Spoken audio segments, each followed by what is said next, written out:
Absolute cinema. Absolute cinema.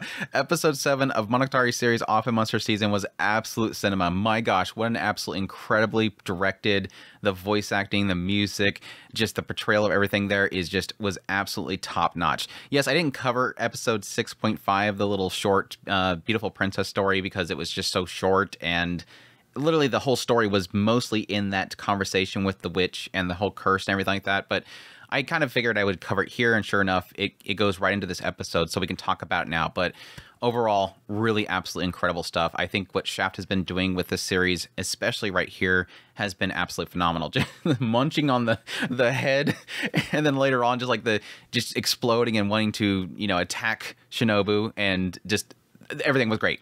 Yes, I'm going to call Shinobu this entire video because I really hate saying Acerola. I don't know why, my brain can't say it. And I'm going to say Datopia every time I'm referred to that character because I can't say the later part of their name.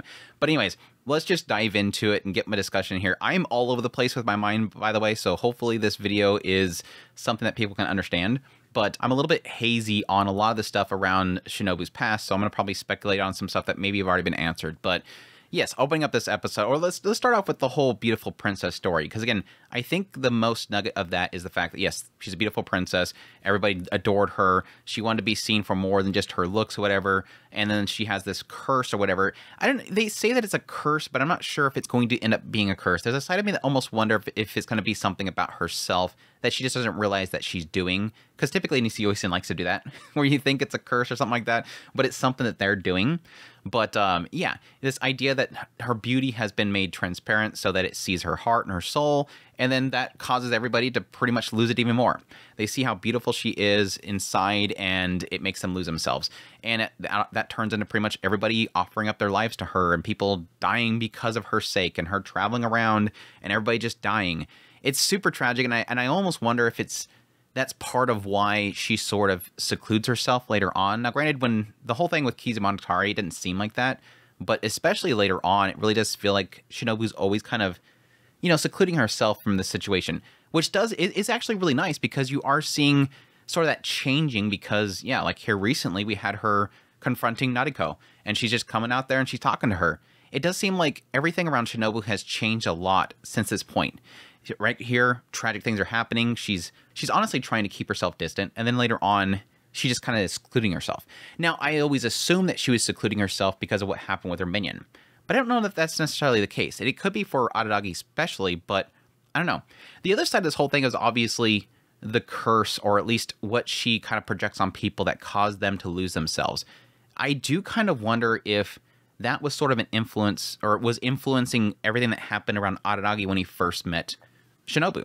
Because yes, when he came down there and seen her dying there, he ran away. And then something drew him back, and he offered himself to her. And I almost wonder if this is finally a confirmation of why he did that. This whole story about the beautiful princess. Is this what caused him to offer himself to her? Because you'd think most people are like, okay, she's messed up. She's obviously a vampire. I'm getting the hell out of here. But he offered himself to her. And I'm wondering if this is finally that confirmation. This is why. This is what caused him to do that. So it's really cool, a nice little kind of callback. It does make you kind of wonder, was Nichiyo-san cooking way back here, and we're finally getting into it here? It's super cool stuff. So yeah, that whole story again, super tragic. And again, her traveling around, trying to find somebody to save. She's trying to find one soul to save. I do like at some point, Deathopia mentions, well, why don't you just end yourself? Like, you're killing all these people for the sake of one person? Why wouldn't you end it now? She does say that if I did that, if I ended myself, what's to say that it won't go to the next person and then it'll be all for nothing? It sort of is implying here that it's going to pass on to somebody, which doesn't make any sense because originally, again, it was kind of equating it to some sort of curse. Like this witch did something to me, cursed me to reveal that of myself. And thus, if I die, if I end it before I find that person to save, it'll pass on to somebody else and it'll continue. That cycle will continue, which is kind of odd. But still, it obviously is painting it towards that is Araragi that person. Obviously, it wasn't her minion, and her minion's about the only other person. Now, what's to say that it's not Araragi, but maybe somebody else? Maybe it is Nariko. Or maybe at the point that she is now, because she has changed so much, maybe it's just all these individuals. Anybody that she can help. Because it does seem like in a lot of cases, in some cases, maybe Araragi is involved with it, but there's a lot of cases where you do have Shinobu. She is stepping up and helping people.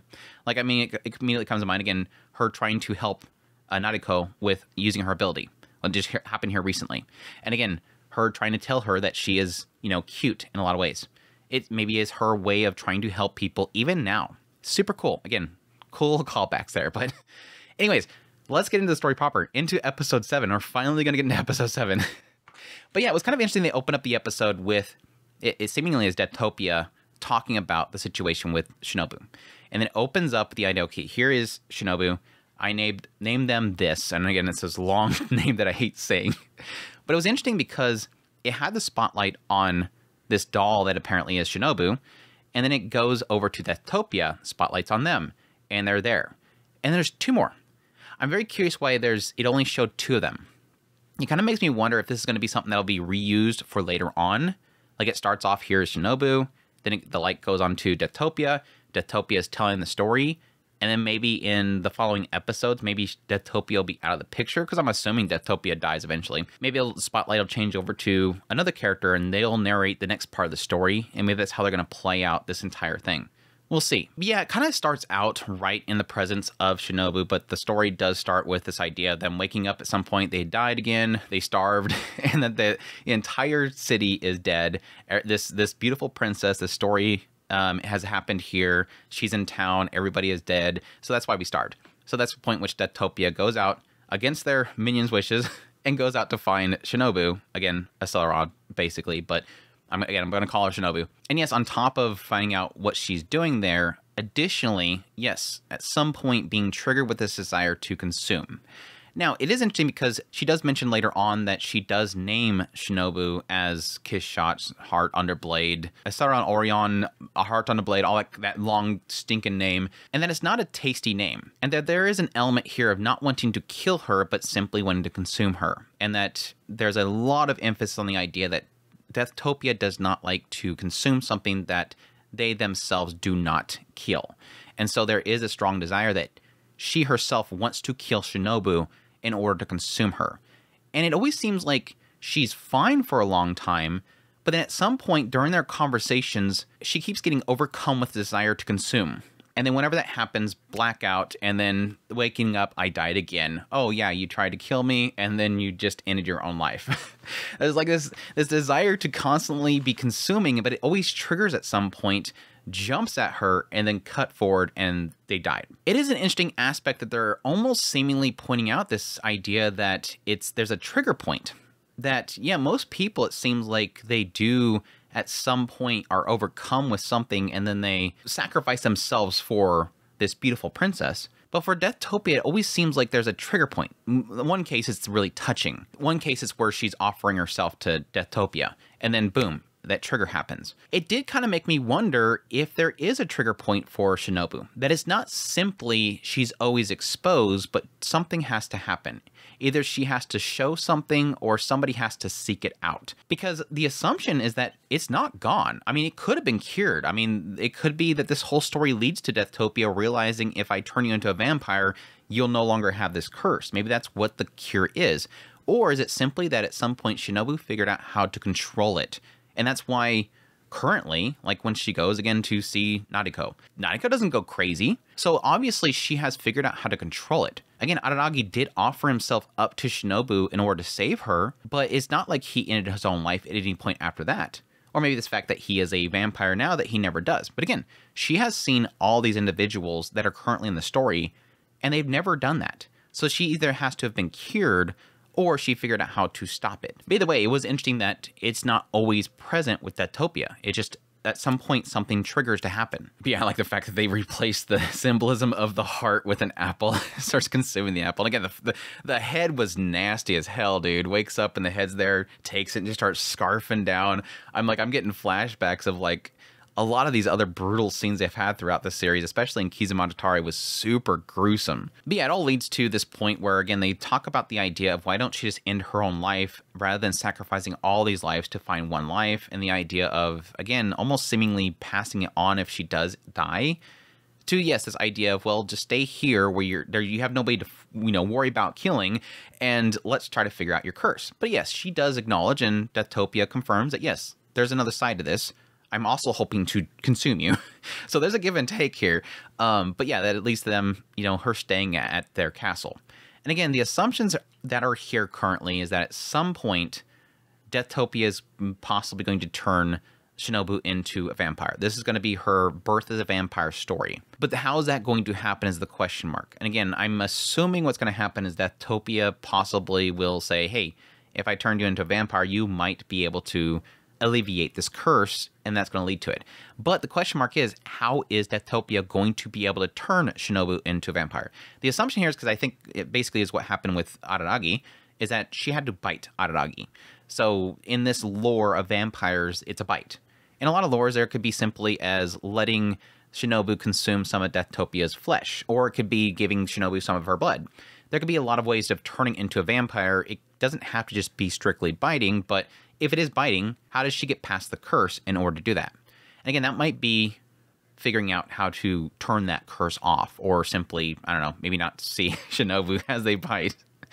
She'll stick her arm out the door and Deathtopia will bite it. I don't know. We'll see. But either way, it's, again, really well put together. Really curious to see how this all kind of plays out. It is one of those interesting things where we know the conclusion to a lot of stuff. It's just seeing how it plays out is going to be the massive question mark. So, and yes, how eventually this edgelord, edgy naming person eventually decides to call Asara all these weird names in order to make a name out of it, and what sort of plays all those parts of the name out for. I think I covered everything. My gosh, like I said, there's a lot. Most of all my thoughts on this episode is just pure speculation, but it's super good stuff. It is really sad how accepting of death Shinobu is at this point. It just, yeah, like, well, if you can, try, but I mean, you might not want to because you're probably gonna croak. And she just tries it, and then it's just pop again. Okay, go ahead again. It's fine. Whatever you want to try it. There is an acceptance of death there, but there's also this element that, yeah, she does want to fulfill what she wants to fulfill.